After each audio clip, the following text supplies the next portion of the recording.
In today's listener write-in, I will be reading a letter from someone who requested to go by the name Human. And Human writes in from India. Before beginning, there are some sensitive topics in this letter, and I have changed the way some things were worded. So to Human, I want to directly say I changed some grammatical things to make it easier for people to understand the letter, and I also had to switch out some language to adhere to certain guidelines on this channel and on this platform. So I hope you'll forgive me for making those changes. I believe the heart of your letter is retained. This is an unusual letter because Human also requests I read two quotes from separate books. The first quote is from the Margaret Atwood book, The Robber's Bride. Male fantasies, is everything run by male fantasies. Up on a pedestal or down on your knees, it's all a male fantasy. That you're strong enough to take what they dish out, or else too weak to do anything about it, even pretending you aren't catering to male fantasies is a male fantasy. Pretending you're unseen, pretending you have a life of your own, that you can wash your feet and comb your hair unconscious of the ever-present watcher peering through the keyhole in your own head, if nowhere else. You are a woman with a man inside, watching a woman. You are your own voyeur. The second quote is from John Berger's book, The Way of Seeing. A woman must continually watch herself. She's almost continually accompanied by her own image of herself. While she is walking across the room, or whilst she is weeping at the death of her father, she can scarcely avoid visioning herself walking or weeping. From earliest childhood, she has been taught and persuaded to survey herself continually, and so she comes to consider the surveyor and the surveyed within her as the two constituent, yet always distinct elements of her identity as a woman.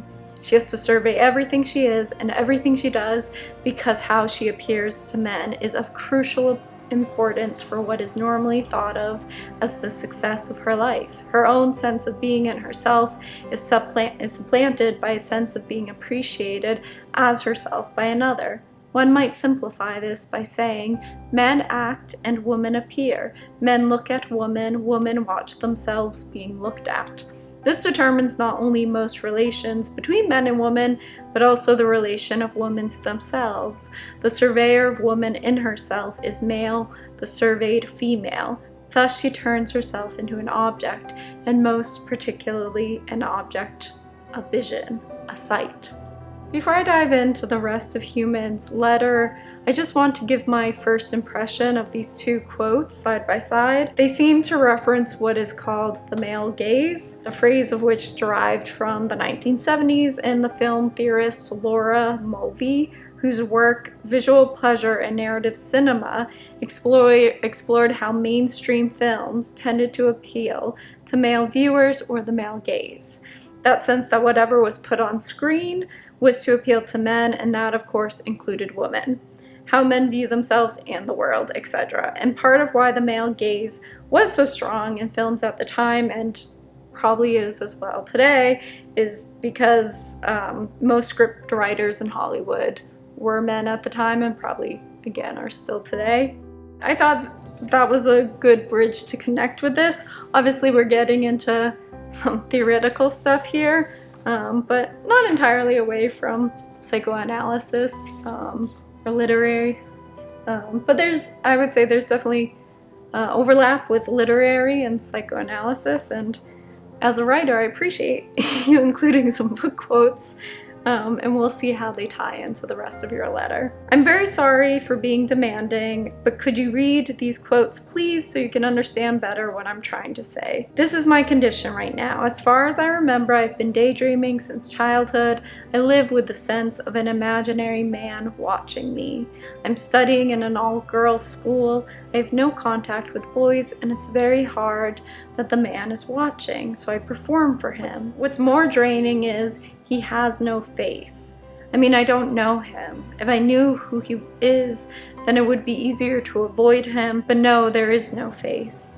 I don't go to school much because in India, extracurriculars don't matter much. All that matters is good grades. In my daydreams, I imagine myself being admired by that person. And in my daydreams, I'm an adult living alone, away from my family. I'm not very cheerful or outgoing. I like to stay alone most of the time.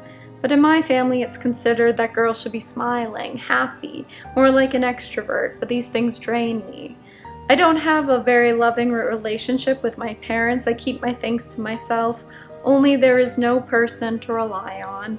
I have a friend. She is nice. I share most of the things with her, but this is something I can't share with her.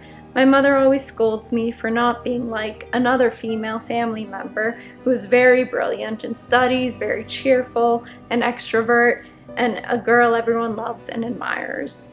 She's considered in my country a pure, innocent, nice woman. In my family, it is mandatory for a woman to do house chores and studies too. It is mandatory for a woman to do both, but I only love studying.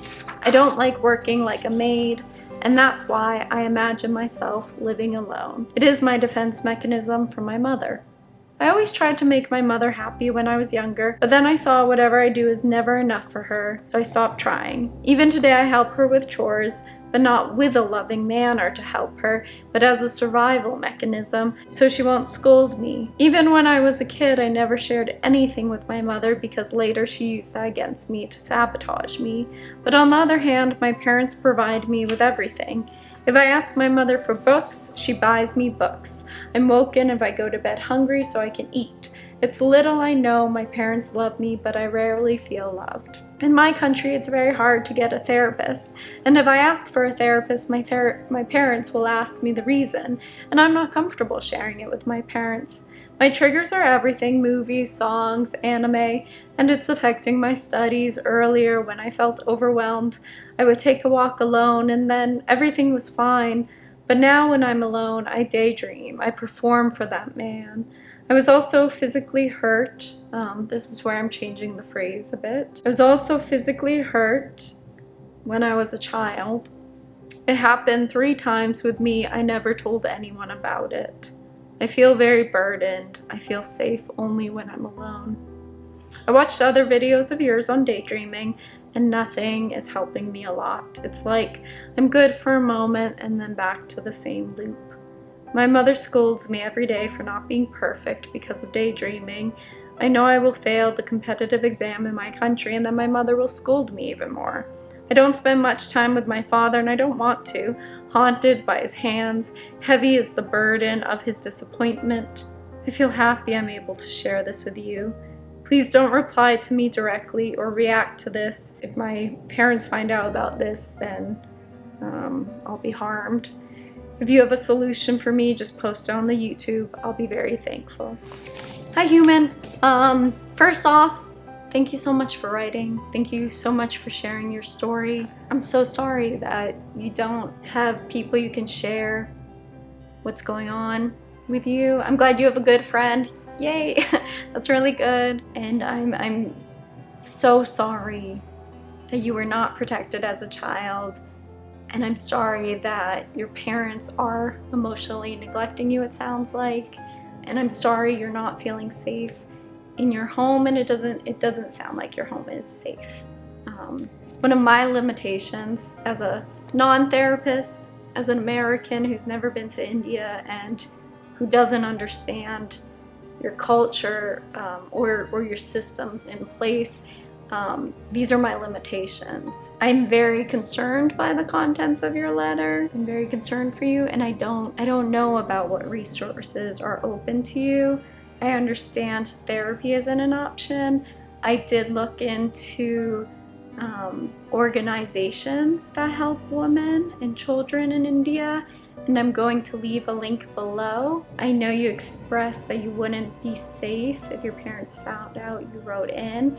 So if I were a person feeling concerned about being monitored by the people in my home, I would do my best to open any links privately that may allude to getting help. There are some numbers included as well, and if I were a person in situations like that, I would make sure to call from a number that won't be seen by anyone who would harm you.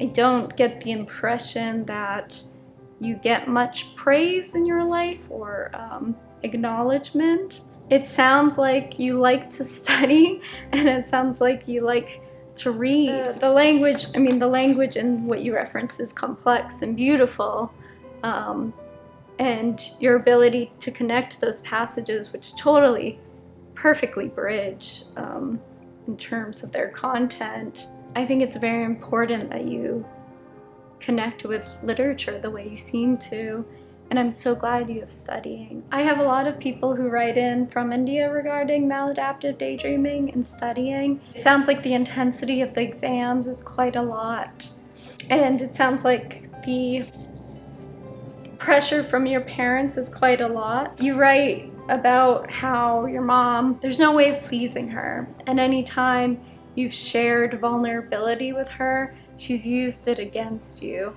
So you express how you're introverted, and I think it's almost like an obvious way of being with what you've been through.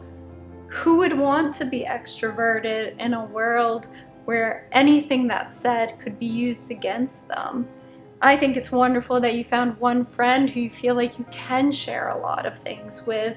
That's really important, and that's beautiful. One of the first things you mention in your letter is the male gaze, that sense that you're being watched by someone whose face is obscured from you.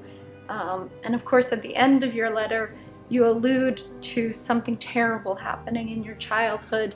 And it also sounds like in your letter that maybe this figure is kind of a new thing, because you mention it coming about, and it's surprising you, I believe. So I wonder about that connection between what happened with you in your childhood to this man, this faceless man. And I wonder about that kind of facelessness. When you described that man in your letter, I felt scared. I felt really scared about that. And you don't say how this makes you feel at all, I don't think. I think the impression is that you don't want this, and that you want it to go away, you want it to be avoided. But I don't think you mentioned any emotions regarding this sense of this male, this gaze from this unknown person. So I kind of wonder a few things there. Maybe you know how you feel about this and you don't want to go there. Maybe you don't know how you feel about this being watched by this male figure. Maybe this male figure is representative of the person who harmed you when you were a child. You don't say who that was. I have a guess based on one other thing you said here. But there is the possibility that maybe you don't know who harmed you when you were a kid, or there's the possibility that you knew who harmed you when you were a kid, but that person in those moments when they were harming you was unrecognizable to who they are now, if they're still in your life.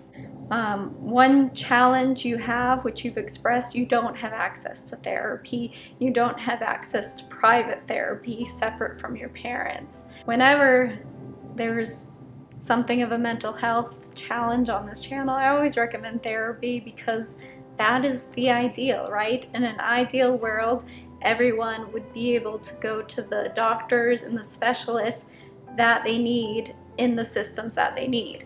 So if someone has a mental health problem, then therapy should be accessible to them.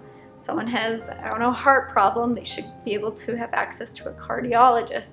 And I'm aware that all these systems vary from country to country. In the United States, there are a lot of therapists, but they aren't always affordable therapists. Sometimes there's a lack of accessibility in other ways. So you're facing a lack of accessibility right now. My hope for you is that maybe this organization, if you do reach out to them, maybe they can help you with that.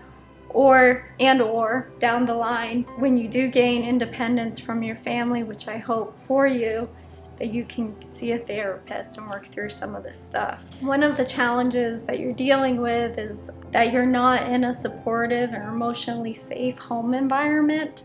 So the natural default is escapism, and people do that in loads of different ways. People watch TV, people go on their phone, people daydream excessively, sometimes reading too much.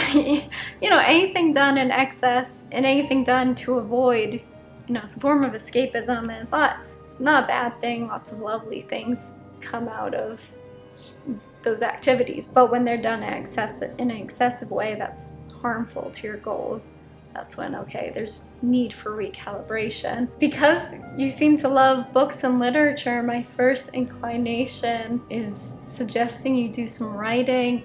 And my second inclination is concerned about the privacy of your writing. So I wonder about where you may be able to write privately, even if it's just writing and ripping things up, or writing and memorizing what you wrote. Save it for later when you can write safely.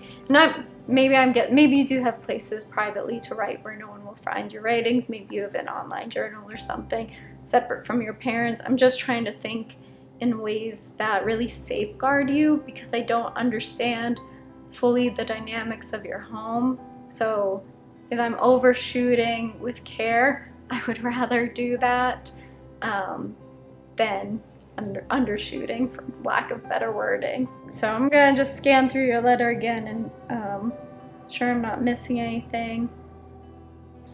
You mentioned a few times about the man watching you, that you're performing for him, and I thought of the harm that came to you as a child, but I also thought it interesting linked with that other aspect of your letter, which is your mother's treatment of you, and how she wants you to perform as an extroverted girl who does everything her parents want her to do, whatever it is. So you mentioned your female relative who fits in this perfect ideal of Indian culture. So I thought the term perform was really interesting, that there's this desire to perform for your mother and falling short of that, which you mentioned, and then this performance for this strange male figure. One of the blessings of your letter is that you mentioned books. So it seems like even though therapy isn't accessible, books are. And there are a lot of really, really good books on trauma. And I think one that might also help you might be IFS, which is Internal Family Systems. I actually happen to have one of the trauma books. I'm gonna go run and get it. Most of my books are boxed up, but this one isn't. This is The Body Keeps the Score. This is one of the most popular trauma books, and I'm just gonna run off. I probably have in other videos too. The Body Keeps the Score, Transformation by Dr. James S. Gordon, Dr. Gaber Mate's books. What's the trauma one? I guess all of his books kind of allude to trauma. Dr. Pierre Levine's books that also reference somatic experiencing. There are times in life where all of us don't have access to something, and I think the great gift of books, and one of the reasons I love writing so much, is because on the page you can you get access to things you might not in actual life. Books on trauma, if you have a Kindle device or something you can read on your phone or borrow from the library, whatever you need to do to get these books and view and read them safely. It means the authors of the books kind of become your temporary therapists. It's actually rather a beautiful relationship when you're reading, right? Because it's your relationship to the one who's writing to you. When an author puts their book out into the world, they hope for people to read it, they hope for people to find it. And in reference to trauma books, there's also that hope that people will find relief and find healing through it. And I truly believe that's accessible for you. You're going to have the challenge that you're still in an unsafe environment, at least emotionally. One of the other books that has made a huge difference in my life has been No Bad Parts by Richard Schwartz.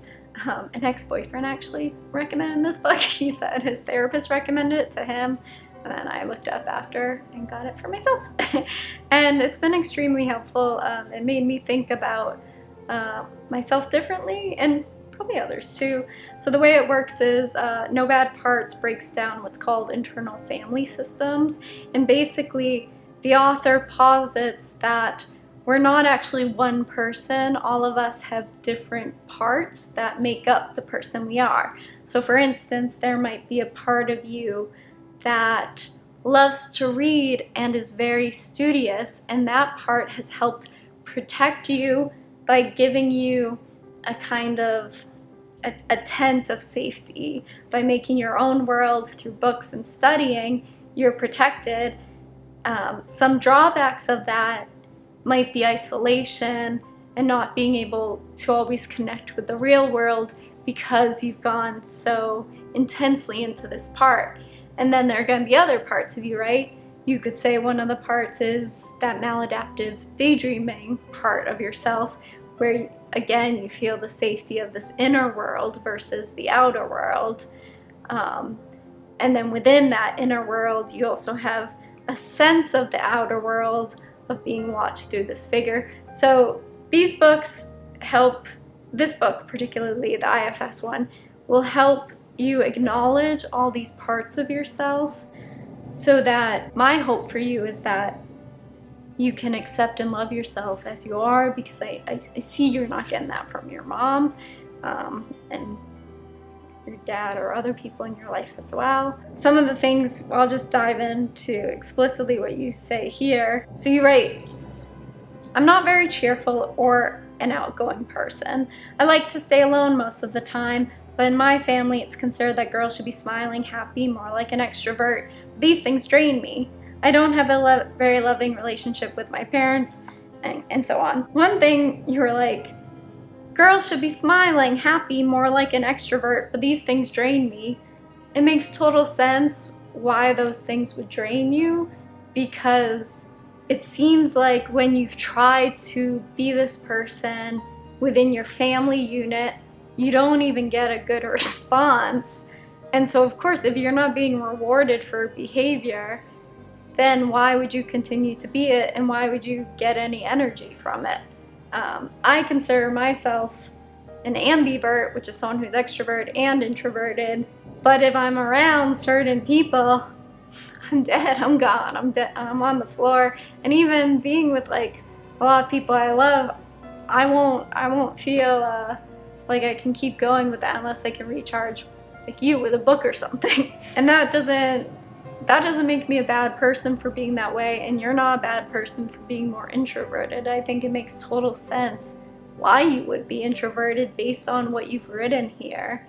I would be surprised if you were extroverted, but I suppose that would be also another defense mechanism coming from your home, right? Maybe going the other way would feel safer, depending. I'm kind of laughing. I'm not a very cheerful or outgoing person. I guess I just hope that you know that you don't have to be cheerful or outgoing. You don't have to be extroverted. I know within your family that's important, and I know within Indian culture, based on what you've written here, that that's important. But there are going to be people in the world, they might not be your family members, but there will be people in the world who will appreciate you as you are. And it sounds like your friend is one of those people, and I appreciate you as you are. There's some, I'm thinking about like books and media, there are some great characters who aren't cheerful or outgoing.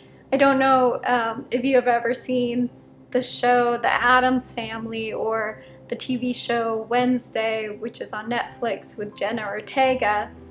But she's not cheerful or outgoing, and she's such a funny person, and she's lovable just as she is by her friends. And she's still a good character. And she doesn't need to be, there's another character who's kind of a foil to her, so kind of an opposite character, who is outgoing and cheerful and all these things. But how boring would it be if both characters were the same? And maybe that's another way of thinking about within your family. You have this cheerful female relative who everyone looks to as like the beacon of the ideal. But how boring would it be if all your family members were the same? You provide interest, you provide an alternative, you provide diversity of personality. And I'm sorry that people aren't recognizing the value of your personality, but just because the people in your life don't recognize aspects of value in your person doesn't mean those aspects aren't valuable. And I hope you understand that and can see that and can find that for yourself. And I hope you can find that book, No Bad Parts, because I think that would be helpful also for you to find these aspects of yourself and appreciate them. You also talk about this female relative considered to be a very pure, innocent, nice woman. You like to read a lot, and based upon your quotes, there's a book, Tess of the D'Urbervilles by Thomas Hardy, and it's Tess of the D'Urbervilles, and then the second like subtitle is A Pure Woman. And in that time, and even today, certain people might not call the character in the book a pure woman because of what happens to her in the book, but I think it's so interesting that the male author would write that very intentionally. So I also hope, and I know we're in different cultures, and we're in different countries and different continents, but I hope that there's room in your heart and in your mind for purity or innocence not being limited to a certain definition. And that maybe whatever purity or innocence your country or your culture highlights, maybe that's not the most helpful, and maybe that's not the most true. Again, I just really hope you can be kind to yourself and recognize that you're a young person who's gone through a lot, and you can be happy even if you don't fit within the constraints of what's happening in your family. On the next page of your letter, you write, in my family, it's mandatory for a woman to do both house chores and studies too. It is mandatory for a woman to do both, but I only love studying. I don't like working like a maid. Girl, I related so much to this part of your letter. Oh my God, I feel it every day. I hate doing chores. I hate cooking. I hate cleaning. I totally relate. I totally relate. No, I don't want to work like a maid either. I just want to study too. I'm sorry. Again, it's another tension between your culture and your personality. You write that's mandatory for a woman to do both. So my understanding of that is that for boys and men, it's not mandatory to do both. And I really wish for you that you didn't have to do both and you could just do the one that resonated with you. And you go on further to say that's why I imagine myself living alone. Yeah, that makes sense. That makes total sense. And I wonder about in terms of like action levels and in terms of what you can do within this system. Again, I'm gonna link the resource below. What can you do to get to that point where you can achieve your dreams of living alone? I think that's a beautiful dream. That was one of my dreams when I was younger too. I wanted to be able to afford a place on my own where I could have peace to write and hide from the world when I want to hide, go into the world when I want to mingle, and have those little cocoons of safety and peace. And I really want that for you. It came eventually for me. It took a bit to get here, but it did come eventually for me, to me. And I wish that for you as well. And I think that sounds like a really good goal. I don't know if any of us will ever be able to escape chores, but hopefully. I know you go into like your parents providing for you and all that. That's wonderful. It's great to have the basics taken care of, but obviously there's emotional neglect happening and other things happening. So even though your parents give you certain things, you weren't protected as a child, and it sounds like, I don't know about your safety right now. I understand the desire to defend your parents though, and your family, because it's hard when you're relying on family members to be critical about them. There might be some guilt that comes up, etc., etc. The ideal is that children get a variety of needs taken care of. They get the basic needs, they get the emotional needs, hopefully psychological, protection, safety. You get a little rainbow of needs. I just made that up. I don't know if that's a good analogy, but so you talk about your triggers for daydreaming, everything, movie, songs, anime. You also mentioned another part of your letter that none of my videos have helped you very much in terms of the daydreaming. It sounds like they maybe help for a little bit and then you revert to the same loop. So sad. I'm sad about that for you. But it also sounds like one of the biggest things I recommend you haven't been able to do, which is to treat underlying conditions. And I would guess that you have CPTSD or PTSD. Again, I'm not a mental health professional, but this figure you mentioned, that's the sense of feeling watched. I would wager that comes from something traumatic. Maybe it's now invading your daydreams. Maybe why did it come now if it is a new thing? Maybe there's something in you that feels a little more resilient than when you were a kid. Maybe it feels safer for something to be addressed now than when you were younger. I don't know. The mind is so mysterious in how our bodies respond to what we endure. I also just think it's poetic, the way our bodies respond to these things. So it sounds spooky. I hope that goes away for you. But I think in terms of your daydreaming, the most I would say for you is try to get resources and help outside your family if you can follow that resource, if you feel safe and you can do so without it being traced. And then find the trauma books and use them as your temporary therapist until you can fully go out into the world and find your own. And I wonder if you can start doing some of the trauma treatment on your own in a way where you feel a bit safer, maybe that's where some of the daydreaming can be mitigated. Unfortunately, there's nothing wrong with being introverted. I just wonder, I'm sure the isolation isn't decreasing the maladaptive daydreaming, because just seems like with isolation there's more daydreaming.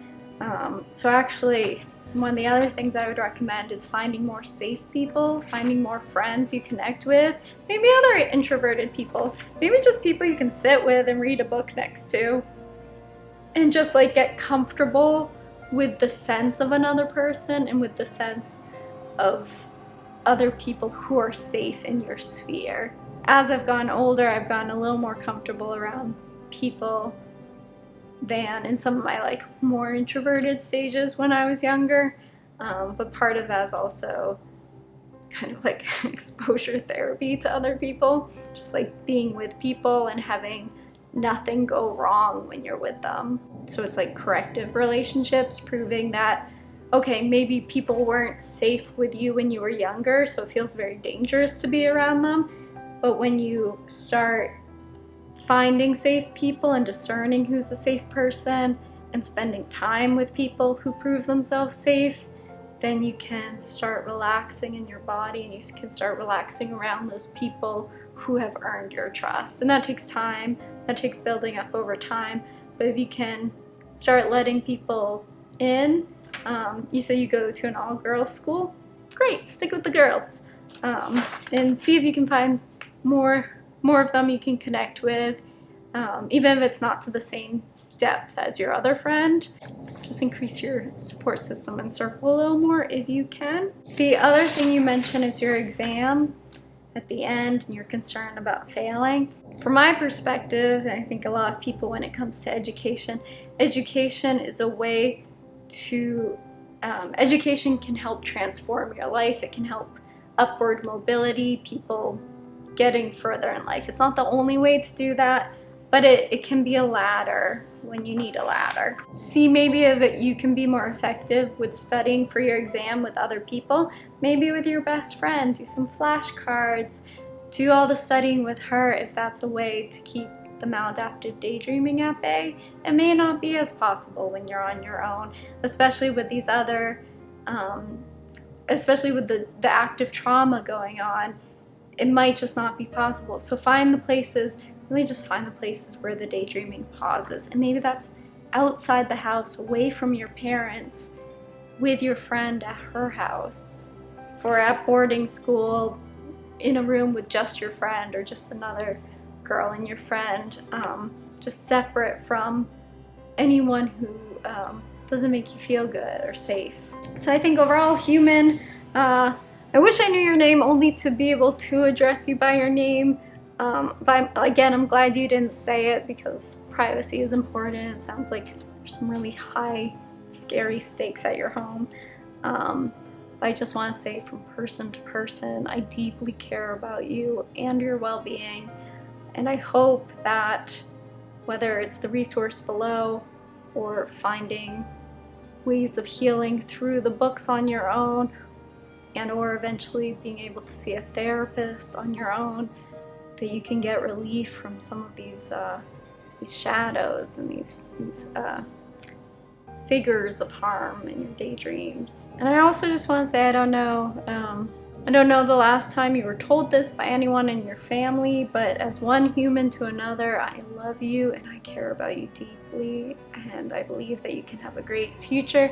And I just thought of another book you could read that's really beautiful, and about a woman being very resilient through really tough times. And the book is The Color Purple by, oh geez, I'm drawing a blank. The Color Purple by, is it Alice Walker? It might be Alice Walker. I'll post it here. I'll put it like here. So The Color Purple, it's one of my favorite books. The musical is wonderful. The play's probably good. I don't think I ever saw the play. It's a bunch of movies. And I think the thing that you have to focus on is that continued resilience, because obviously you have a lot of it. You've gotten this far and you can keep going, and I'm really proud of you. And it's okay if you're not cheerful and outgoing and just want to curl up and read books all day. I very much relate to that. I too get moody and don't want to talk to people and just want to pull out some books, and there's nothing wrong with that.